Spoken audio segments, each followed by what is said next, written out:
something random. Okay. Okay, what random things does creativity make you do?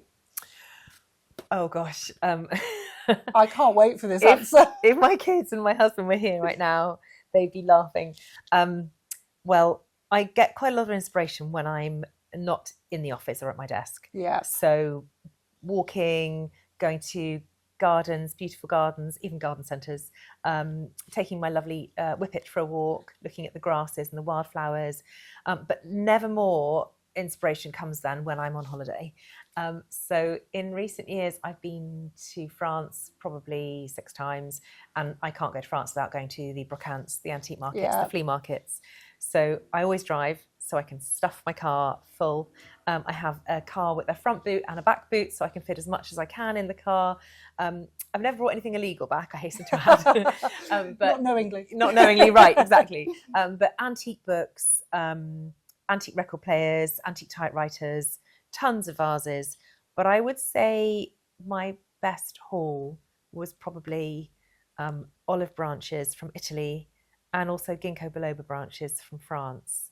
And then recently, and this is where my kids will be laughing at me, is I went to Cambersands, just somewhere unassuming, but I managed to find some amazing props. I went for a bike ride through a nature reserve, and just at the edge of the nature reserve where it was okay to pick things, they had these beautiful wildflowers that had gone to seed, 7 foot tall.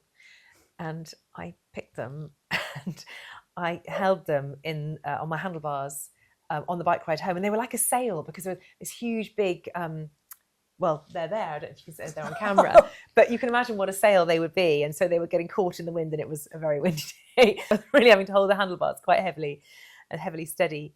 But yeah, I suppose I never go for a walk and come back empty-handed. There's always something that I pick and I find in the hedgerows to put on a photo shoot, because we're always doing autumn and spring and autumn. So yeah, that's me. I've always got one eye on what I can forage or scrump from the forests and fields. I shoegaze. You shoegaze? I shoegaze, yeah. I love being on a tube or a train. Yeah. Yeah, looking around at what people are wearing. And on their feet. Are you positively judgy, or are you, oh, I'll nick that idea?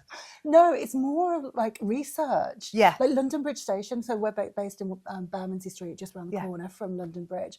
And I love spotting what kind of like, it's not necessarily a trend, but like what's people emerging. Are wearing, like real people. Yeah. You know, it's kind of like, these are people who are on the commute. Yeah. And, you know, they want to be smart for work, but they also need to be comfortable, and they're running and they're busy and they're on a busy train. It's like, what are they wearing? Yeah. What are the things that are making them happy that day? Yeah. And and also we spot our own as well. So yeah, exactly. Nice really nice to do.